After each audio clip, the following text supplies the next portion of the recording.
Olá, queridos, graça e paz. Eu sou o pastor Osvaldo Lobo, diretor do Instituto Êxodo de Libertação e pastor da Igreja Batista de Bom Retiro, em Curitiba, Paraná. Muita gente me pergunta, pastor, onde é que o senhor congrega? Em Curitiba, no Paraná. A igreja mais acalorosa, mais cheia de Deus ali no nosso bairro. Você vai ser profundamente impactado. Eu quero convidar você. Os nossos cultos acontecem sempre nos domingos às 10 da manhã e às 19 horas, e também na quarta-feira, quarta-feira, às 20 horas. Eu quero que você se ligue nas informações, nas dicas e nas novidades que vem por aí. Dá uma olhada aí. Agora no mês de outubro de 2019, de 4 a 6 de outubro, estaremos ministrando o Seminário Avançado em Intercessão e Chamas. É uma escola de guerra. Você vai aprender a orar, você vai aprender a se posicionar, você vai aprender, a Bíblia diz que nós seremos chamados restauradores de brechas e reparadores de veredas para a vida eterna. Eu te espero lá de 4 a 6 de outubro, em Curitiba, Paraná. Entra no site www.institutoexodos.com e ali você vai ter todas as informações com relação ao hotel, alimentação e valores e o seu investimento. Deus o abençoe. Eu te espero lá. Você que no teu coração já sonhou em viajar para Israel, eu quero convidar você nesse ano de 2019. Estaremos numa caravana de 28 de outubro até o dia 8 de novembro em Israel, Terra Santa. Vamos dar uma passada na volta em Paris, mas eu quero dizer que você vai ter um encontro com Deus. Lá você vai ter uma experiência de pisar na Terra Santa e ver a Bíblia em cores vivas. Eu quero dizer para você que a sua vida nunca mais será a mesma. Fique com a gente, entra lá, o nosso telefone da nossa operadora é 41 31 56 0101. 41 é o DDD, 31 56 0101. Eu espero você lá. E os nossos cursos, Sangue nos Umbrais, é um seminário de libertação em batalha espiritual, e o Estágio de Guerra Espiritual, que é uma conferência de batalha espiritual, já estão na nossa plataforma digital de ensino à distância. Você entra lá no cursos.pastorlobo.com, você vai encontrar. São horas e horas de treinamento para abençoar a sua vida e para te dar ferramentas e armas de guerra para você vencer as trevas e tirar aqueles que você ama, a sua igreja, dos cativeiros das trevas. E os livros que vocês me pedem estão numa plataforma www.institutoexodos.com.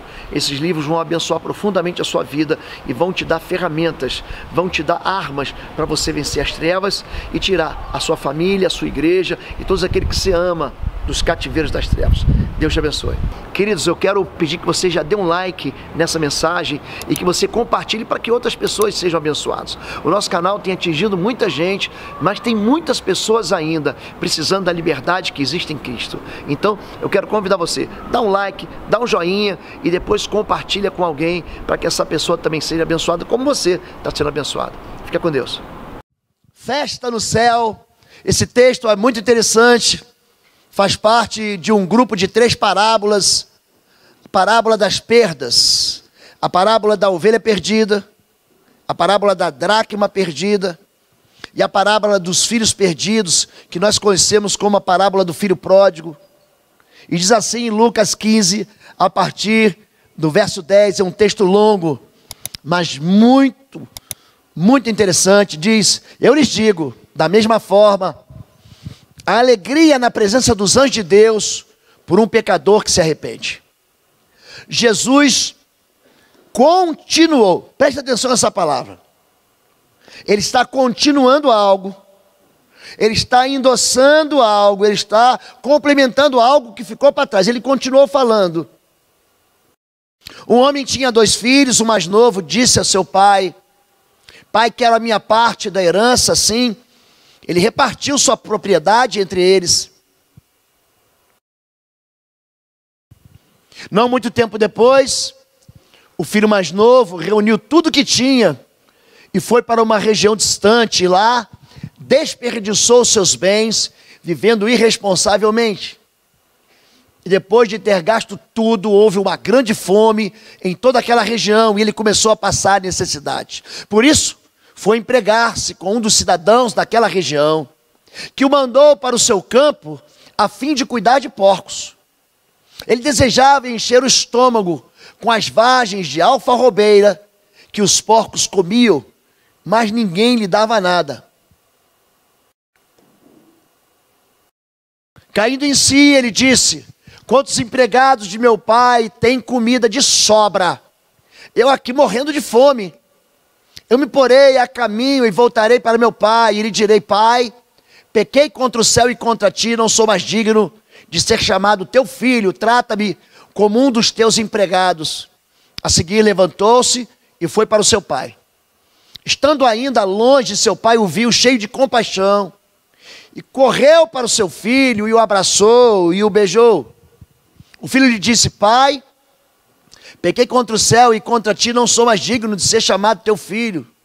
Mas o pai disse aos seus servos: depressa, tragam a melhor roupa e vistam nele, coloquem um anel em seu dedo e calçados em seus pés. Tragam um novilho gordo e matem-no.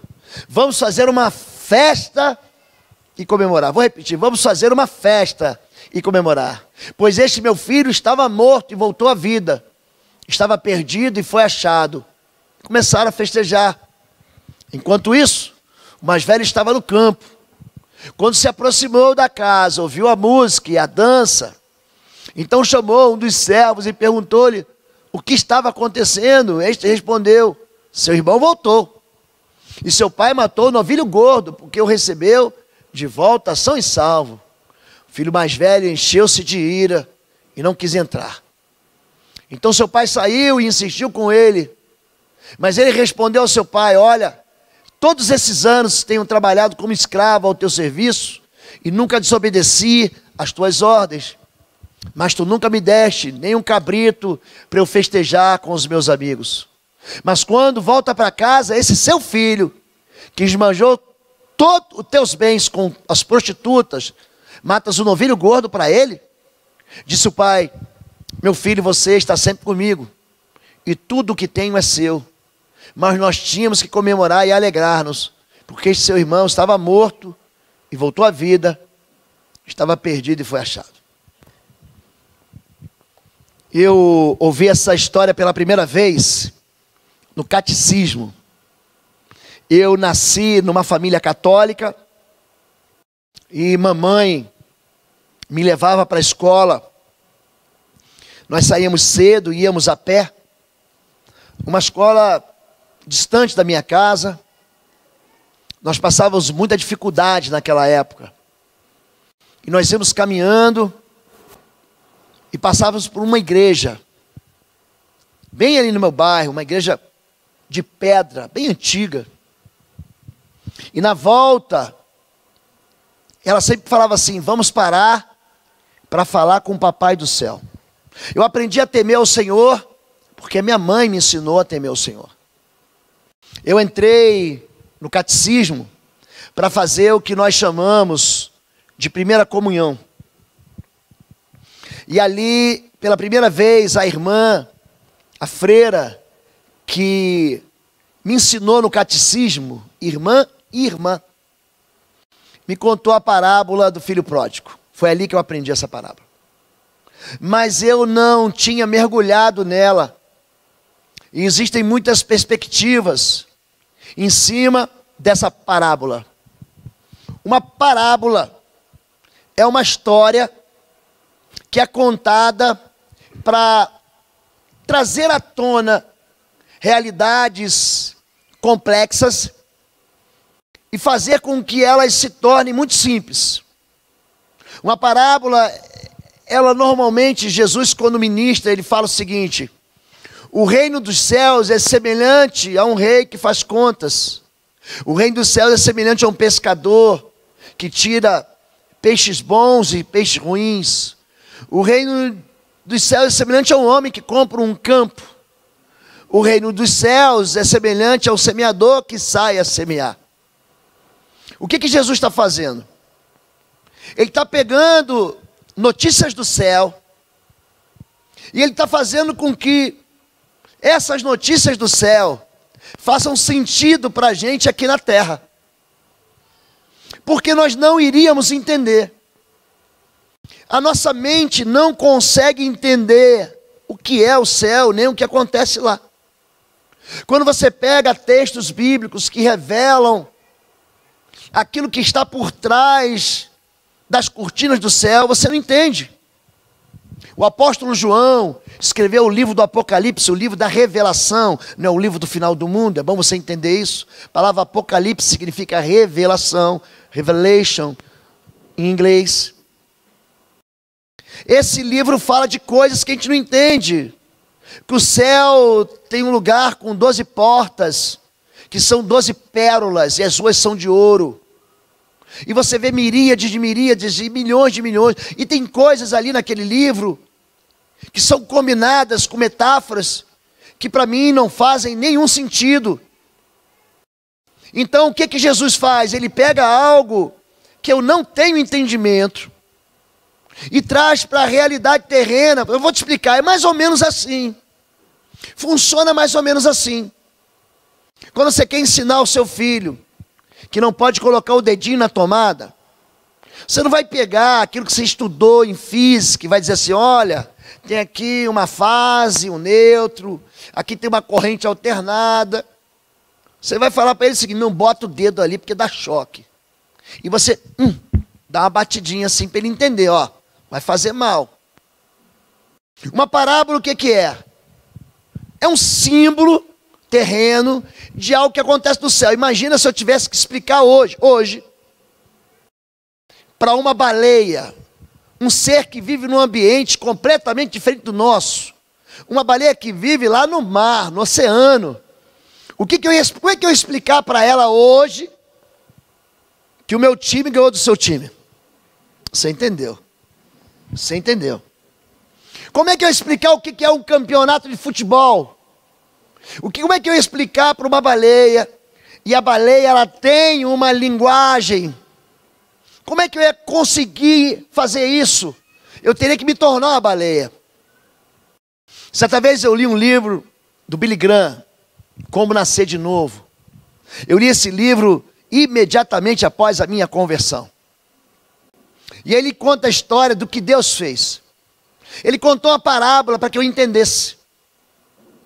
Ele fala o seguinte, imagina que eu sou Deus. É só uma ilustração. Imagine isso, eu sou Deus. E eu crio um mundo, e ali eu crio uma formiguinha, e eu amo essa formiguinha. Eu amo a formiguinha. Eu sou o Criador, e eu amo a formiguinha e digo, formiguinha, não passe desse limite. Não avance nessa fronteira. Não quebre essa regra, porque a hora que você quebrar, você não vai me ver mais, você não vai me ouvir mais, você não vai me entender mais, e você vai para um caminho de morte, e você vai cair num abismo de fogo. Mas a formiguinha é obstinada, e ela então quebra essa fronteira. Alguém a gente tentou aqui falar com formiga? A formiga está numa direção, e você fala, formiga, volta para o outro caminho, a formiga não te entende. E você faz sinal, formiga, para, você vai morrer, e a formiga não te vê. E você tenta se comunicar e a formiga não te entende. Se eu tentar pegar a formiga, eu sou tão grande, a formiga é tão pequena, que se eu tentar pegar ela, eu vou matar ela. Então só tem um jeito. Eu não sou Deus? Eu não sou todo poderoso, o Criador?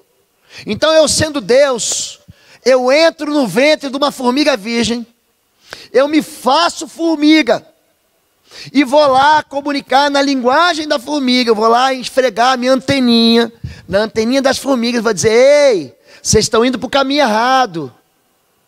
Eu sou o caminho, a verdade e a vida. Vocês têm que voltar para lá.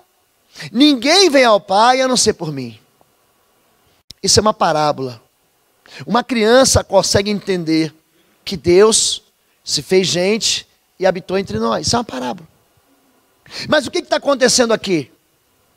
Existe, na verdade, dois filhos, que são, na verdade, dois comportamentos.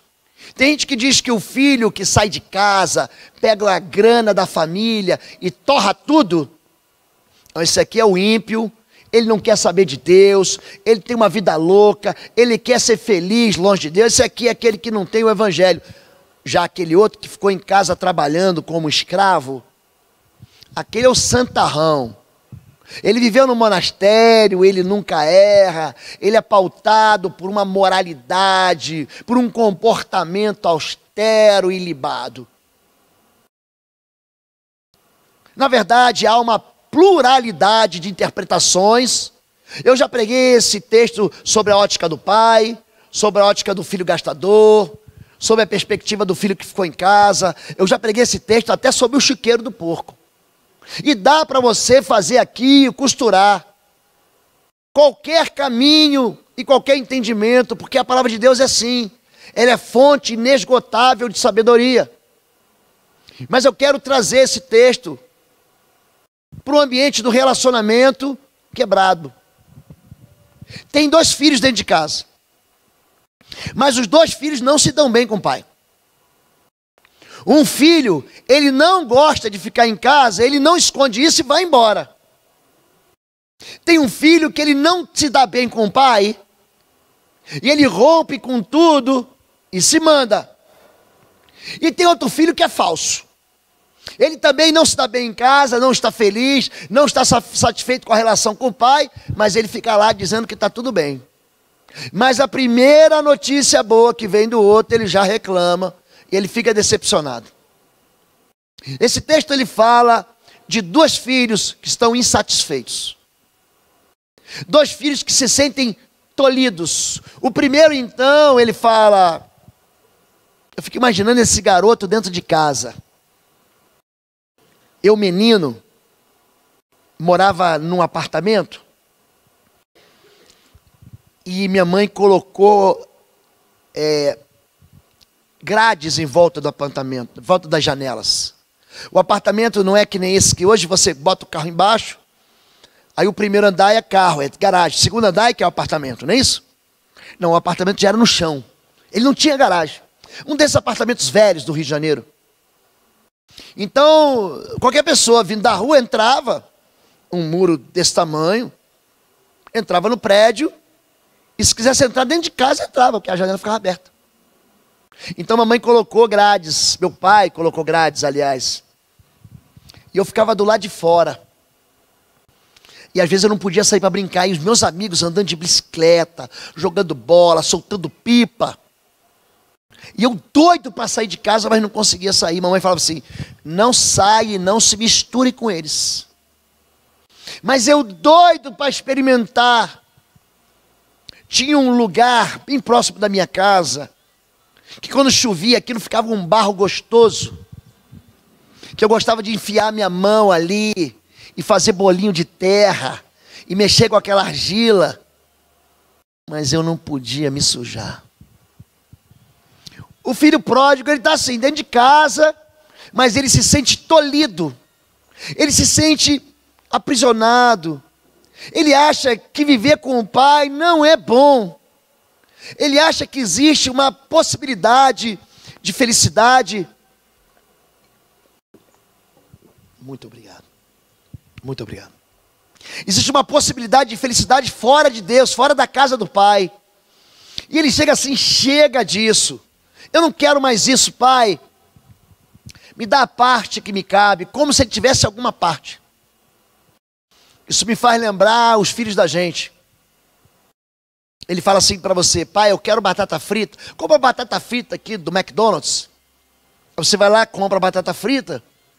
E ele fala assim, você fala assim para ele assim, pai, você quer alguma coisa para você? Não, não quero. Compra só para você. Mas quando ele chega com aquele pote de batata frita, você sabe, né? Aquele cheiro, fala, mãe, eu quero sim. E você quer tomar a batata frita? Ele, não, pai, é minha. Não, como é que é isso? Ele não entendeu ainda, que quem comprou fui eu. Aliás, eu podia comprar quantos pacotes de batata frita eu quisesse. E se eu quisesse tomar na marra, eu tomava, é meu e acabou. Mas a gente começa a achar que existe uma alegria, uma festa fora de casa, que a gente vai encontrar amigos fora de casa. A gente começa a achar que existem sabores longe da presença de Deus. É isso que a parábola está falando. São pessoas que acham que longe de Deus eles vão encontrar de alguma maneira uma festa que eles nunca tiveram dentro de casa. Lá fora eu tenho algo que aqui dentro eu não tenho, então eu preciso experimentar, eu preciso perceber, eu preciso provar, eu preciso sentir essa fragrância. E ele então sai, e ele é muito irresponsável mesmo. E de repente ele termina onde? No esgoto, no chiqueiro. E aí quando a gente está no chiqueiro, gente, a gente se lembra daquele prato de comida. Eu me lembro da comida da minha mãe. Eu lembro do feijão da minha mãe. Eu tive com a minha mãe quinta-feira e sexta-feira. Gente, o feijão da minha mãe, eu gosto muito de feijão com arroz. Mas o dela tem algo diferente. Eu gosto, se você me chamar para comer na sua casa, eu vou. Mas não é o da minha mãe. Eu lembro daquela comida dela, que ela tem um frango que ela faz no forno, que ela coloca um creme com sucrilho. Eu não sei se vocês já viram isso? Ela pega o sucrilho, ela faz um creme. Eu estou com fome agora, isso está até mexendo com meus... Está mexendo com meus sentimentos internos aqui. E ela faz aquele molho e depois, quando você come aquele frango crocante. Mamãe, eu lembro da casa da minha mãe. O filho pródigo, ele lembra que na casa do pai ele era bem tratado. O filho pródigo, ele lembra que da casa do pai ele tinha uma cama quente. Ele lembra que na casa do pai ele não era tratado como empregado. Ele era tratado como filho. Só que ele fica tanto tempo no chiqueiro, que quando ele volta para casa, ele sabe que decepcionou o pai. Quando ele volta para casa, ele sabe que ele desonrou o pai. Então ele fala: pai, eu quero ser teu empregado. Tem crente que trata Deus como chefe. Tem crente que fala assim: eu não vou orar porque Deus não vai ouvir. Você sabe, eu estou mal, eu estou em pecado. Tem gente que fala assim: não, eu não vou voltar para casa, porque Deus não vai me receber. Agora escute isso. A única vez na Bíblia inteira, você pode procurar, o único momento em toda a Escritura Sagrada, que a Bíblia diz que Deus corre, é aqui na parábola do filho pródigo. O filho vem, caminhando naquela rua, e aí de repente o pai o vê, a Bíblia diz que ele corre, o pai correndo, lançando ao seu pescoço, o beijou. Só sabe o como é bom estar na casa do pai quem já comeu comida de porco no chiqueiro. Tem muitas canções que falam da relação entre pai e filho. O Dado Villa-Lobos, o Marcelo Bonfá e o Renato Russo, gente velha, gente morta até. Eles falam assim: eu moro com a minha mãe, mas meu pai vem me visitar. Eu moro na rua, não tenho ninguém. Eu moro em qualquer lugar. Já morei em tanta casa que eu nem me lembro mais. Eu moro com meus pais. A Elis Regina cantava assim: minha dor é perceber que apesar de termos feito tudo que fizemos, ainda somos os mesmos. E vivemos como nossos pais. Essa relação entre pai e filho, apesar de aparentemente quebrada, é a esperança que nós temos de conforto. Gente que se afasta de Deus, gente que se afasta da casa do pai, gente que se afasta do conforto, da segurança da casa do pai, que acha que vai lá fora e encontrar uma refeição, um sabor, uma delícia, uma festa, vai descobrir que aquilo lá vai passar. O problema é gente que nunca consegue voltar. Porque tem filho pródigo que não consegue voltar. Eu conheço a história de muita gente. Eu conheci um rapaz esse fim de semana. Ele falou: pastor, eu vivi na igreja até meus 12 anos. Nossos pais, meu pai se separou e eu nunca mais quis entrar na igreja. Mas tudo aquilo que eu aprendi continuava em mim.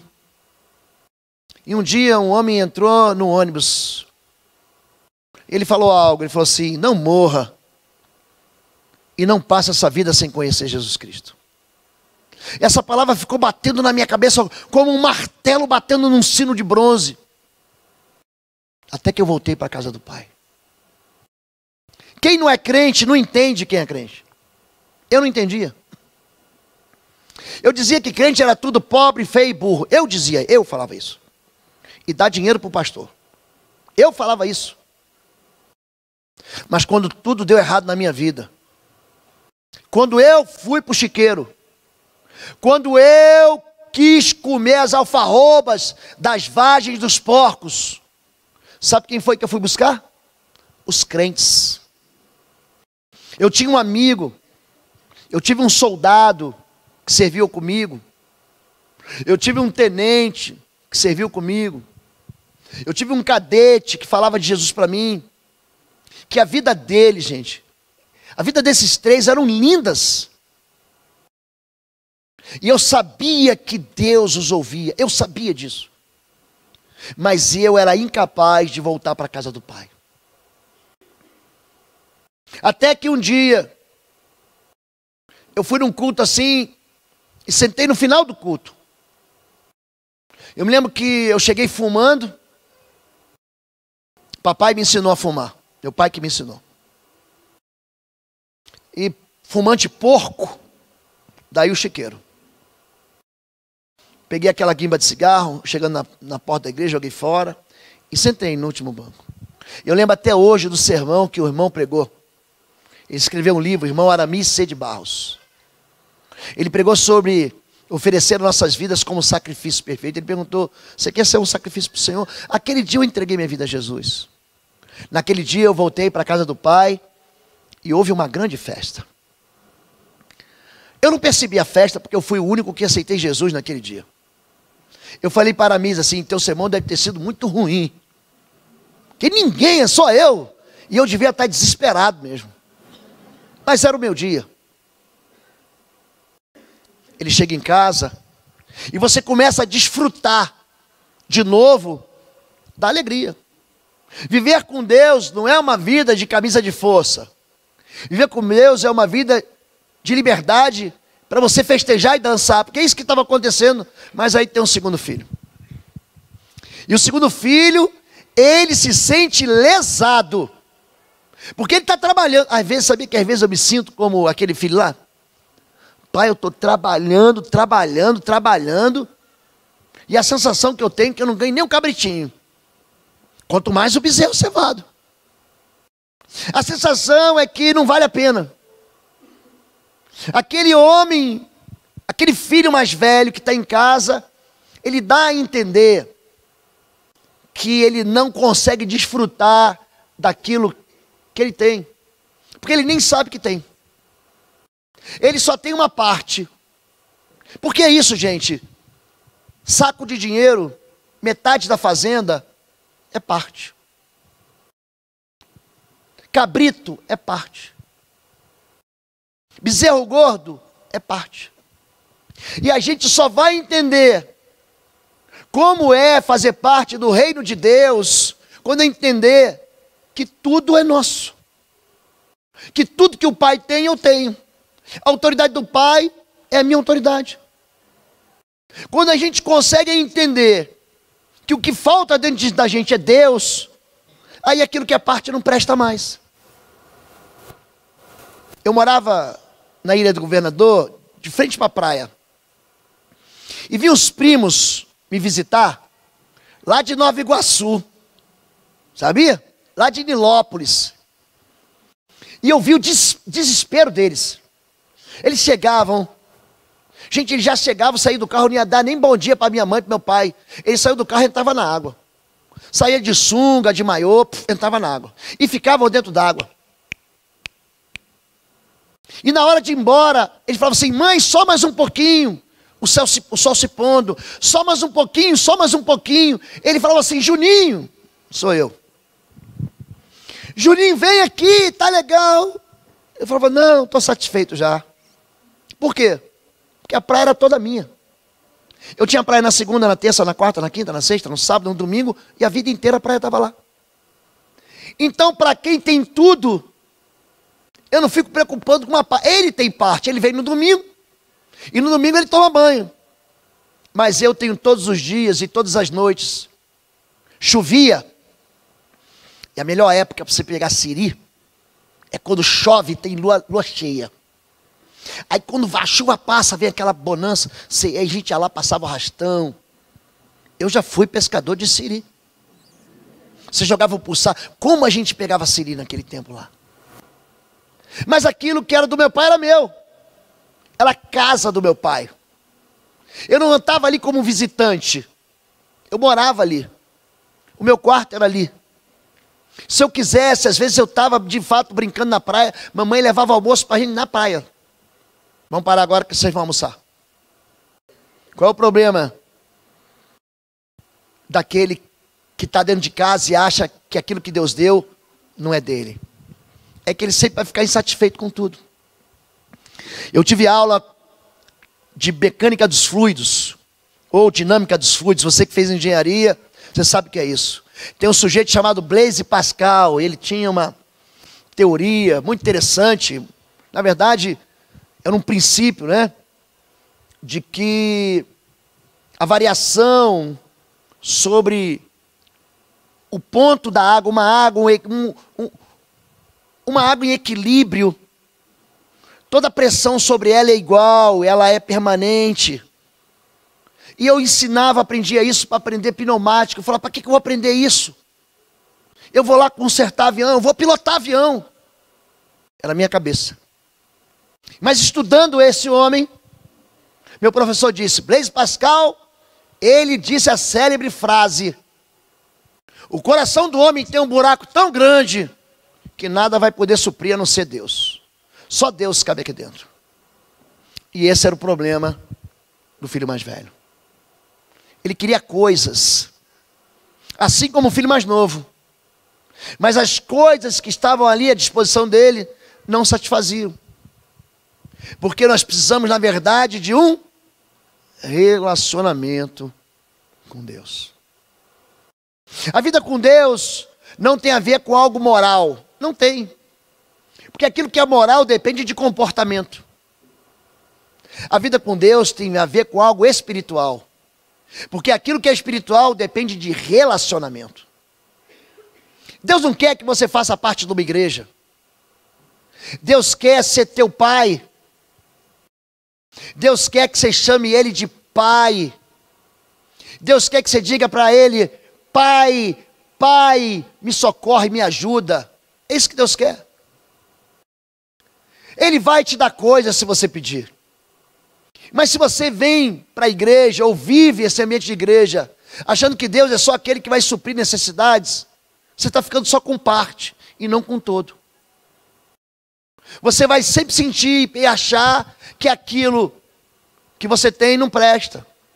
Porque ele vai te dar um carro, pode te dar, ele pode te dar uma bicicleta, ele pode até te dar um namorado hoje, minha irmã, meu irmão. Irmão não, irmão é namorada. Ele pode responder com um milagre, te dar uma cura. Mas isso é parte. Isso não é tudo. E o que o nosso Deus quer é fazer uma festa, não porque você ganhou um bezerro. Não, não é isso. Mas porque você faz parte da família do Pai. O batismo é uma parábola, sabia disso? É um sinal externo de algo que acontece dentro do coração das pessoas. Ali dentro tem uma lâmina de água, tem uma água. E quando os candidatos ao batismo descerem as águas, esse é o nome que se dá. Aliás, deixa eu falar para você, a palavra batizar significa mergulhar. Batismo, querido, é mergulho. Essa palavra era usada para você pegar uma roupa, você mergulhava numa tinta vermelha, e quando você levantava, mudava a natureza daquela roupa. Quando você mergulha, você está anunciando para todo mundo Eu morri com Jesus, você foi sepultado com Ele. E eu ressuscitei por uma nova vida. Esses homens, essas mulheres, esses adolescentes, essa jovem que vai ser batizada aqui, não vão virar anjo. Você, querida Fabrícia, você vai ser batizada. Não adianta amanhã você ficar olhando para as costas, cadê a asa? Não vai aparecer. Nem uma auréola na cabeça. Você vai continuar sendo Fabrícia. Você vai continuar sendo gente. Papai, mamãe, marido, esposa, não fiquem exigindo dos seus cônjuges, dos seus parentes, que eles virem perfeitos. Igreja não é lugar de perfeitos. Igreja é lugar de pecadores arrependidos. Igreja é um ambiente onde eu e você, a gente se perdoa um ao outro. Aonde a gente se sustenta um ao outro, se suporta um ao outro. Aonde a gente se alimenta um ao outro. É isso que é igreja. Ah, pastor, não vou para a igreja porque tem um monte de gente lá que não presta. Cabe sempre mais um. Você é bem-vindo. Nós vamos tropeçar, querido. Nós temos limites. Nós também temos orações que não são ouvidas. Nós também nos irritamos. Nós também vivemos experiências de derrota. Agora, quando nós passamos pelas águas, nós estamos anunciando no mundo espiritual que a nossa relação com o Pai, ela está restaurada. Nós começamos então uma nova vida. Mas isso não vai acontecer aqui agora, isso aconteceu lá no passado. Quando você entrega a tua vida a Jesus. Quando você entrega a sua vida a Cristo. O seu eu, a sua vida velha morre. Tem gente que fala assim, pastor, eu entreguei a Jesus aqui. No dia seguinte, eu já não era mais eu. O nome disso é novo nascimento. É uma experiência espiritual. Aquele que não nasce da água e do Espírito, ele não vai ver o reino de Deus. Aquele que não nasce da água e do Espírito, ele não pode entrar no reino de Deus. O batismo, ele é um símbolo, é uma parábola, que está contando para todo mundo, ó, eu estou aqui começando uma vida de bebê. Aqui tem homens experientes, mulheres experientes. Eles estão começando a vida espiritual agora. Eles vão sair da banheira como se fosse um bebê. Sabe o que você faz com o bebê? Você dá leite. Toma mamadeira. Toma mamadeira. Daqui a algum tempo eles vão comer papinha. Daqui a mais um tempo, comida sólida. E daqui a mais um tempo, feijoada. Alguns daqui vão ser pastores. Eles nem sabem disso. Eu não sabia disso. Alguns daqui vão se transformar em missionários. Deus vai os chamar, os vocacionar para uma obra diferente, especial e singular. Mas eles não sabem ainda. A irmã Clarissa tem um bebê dentro da barriga, um netinho do Darcy e da Helena. Quando você pega o bebê, eu não sei o que ele vai ser. Eu não sei se ele vai ser professor, se ele vai ser diretor, se ele vai ser chefe. Eu não sei se ele vai ser empregado. Eu não sei o que ele vai ser, mas Deus sabe. Porque antes da gente, quando a Bíblia diz que quando nós éramos substância informe no ventre da mãe, todos os nossos dias já eram sabidos do Senhor, eram contados por Ele. Eu não sei o que Deus vai fazer da sua vida. Mas eu sei que os planos de Deus para a sua vida são planos que um pai tem para um filho. Qual é o plano que você tem para o seu filho? Plano de mal? Não. Plano de paz. A história do filho perdido, do filho pródigo, é uma história de festa. E hoje eu quero muito, muito, muito que a igreja celebre essa festa. Porque esses homens e mulheres foram geradas em Cristo aqui dentro. Essa igreja foi uma maternidade de uma nova vida. Sabe o que significa isso? Fertilidade. Sabe o que significa isso? Santidade. Sabe o que significa isso? Presença do Espírito de Deus. Porque quem convence não sou eu, gente. Quem convence é o Espírito Santo do pecado, da justiça e do juízo. Eu quero orar por você. Vamos ficar em pé em nome de Jesus. Eu quero encerrar essa mensagem e dar início. Chamar o Darcy aqui. Eu quero encerrar essa mensagem dando início aos batismos, orando pela sua vida. Feche seus olhos em nome de Jesus e curve a sua cabeça. Pode fechar seus olhos e curvar sua cabeça. E eu quero fazer uma pergunta para você. Você quer voltar para a casa do Pai? Você não está cansado de viver perdendo? Você não está cansado de viver sofrendo? Você não está entendendo que viver longe da casa do Pai só vai trazer para você medo, dor e sofrimento? Você já bateu em todas as portas? Você já experimentou um monte de soluções?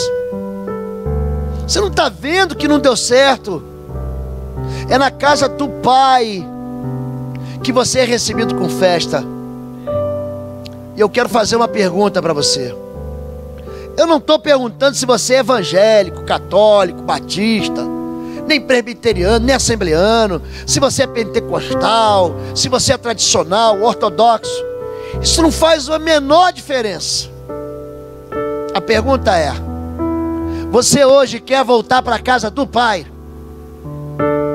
Se você quer voltar para a casa do Pai, fique no seu lugar, não vou chamar ninguém aqui à frente. Só levante sua mão. Só isso, eu quero. Deus abençoe vocês, querido. Deus abençoe todos vocês. Deus abençoe. Deus abençoe, Deus abençoe. Pode abaixar sua mão. Eu quero fazer mais uma pergunta. Talvez você já esteja aqui na igreja, mas você está insatisfeito. Você continua insatisfeito com a sua vida. E você não tem desfrutado daquilo que Deus deu e que é teu. Você não tem um pedaço. Você é cordeiro com Cristo. E esse apelo é para evangélicos, para cristãos. Você quer hoje chamar Deus de Pai e acabar com esse medo de se aproximar para pedir só um cabritinho? Você quer se aproximar de Deus e entender que Deus é um Pai amoroso? Talvez você esteja aqui na igreja há 20 anos, 30 anos e nunca teve uma experiência de relação com o Pai. Você quer isso? Se você quer isso agora, coloca a mão no seu coração. Quero orar por todos vocês. Pode botar a mão no seu coração. Pai querido,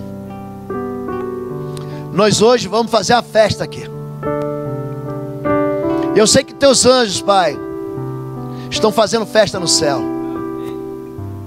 Mas eu quero te louvar pela vida de homens e mulheres que hoje estão tomando uma decisão. Uns de voltarem para os teus braços, Pai. E eu sei que eles não são perfeitos, nem nunca serão. A estatura do varão perfeito a gente alcança aí na glória. Nenhum de nós, Pai, tem em nós mesmos condições de se salvar. Teu filho é o nosso Salvador. Eu quero pedir que, assim como socorreu para receber o filho pródigo, corre também, Pai. Toma esses filhos nos braços, coloca neles sandálias nos pés, coloca um anel de filho no dedo, dá uma vestidura, uma vestes reais, a veste do príncipe para cada um deles. Como filhos do rei, como filhos do Pai, recebe-os na tua morada agora, Senhor. Traz para perto os feridos, os machucados, homens e mulheres que foram decepcionados dentro da tua igreja, homens e mulheres que foram enganados, roubados, traídos, machucados dentro da tua casa. Faz com que entre na sua festa. Não deixe eles do lado de fora, Deus. Assim como o Senhor foi buscar o filho mais velho, o Senhor foi buscar o filho mais novo, também busca o filho mais velho, Pai, para que toda amargura seja tirada e a alegria seja completa na tua casa, em nome de Jesus. Amém. Você pode dizer amém? Se você quer fazer parte dessa igreja, todo domingo às 9 da manhã nós temos uma classe de recepção de novos membros. Se você está sem igreja, essa igreja é muito amorosa, mas muito amorosa. Essa igreja tem células que são abertas todos os dias da semana. Nós temos uma casa para a gente ir. Essa igreja tem ministérios de socorro, de ação social. Tem ministérios que vão abençoar a vida do seu filho, que vão abençoar a sua vida. Essa igreja é uma igreja do Senhor plantada nesse bairro para abençoar a sua vida. E eu quero dizer que você é muito bem-vindo, e que você não deve sair daqui sem receber da gente um abraço que nós vamos dar lá na porta.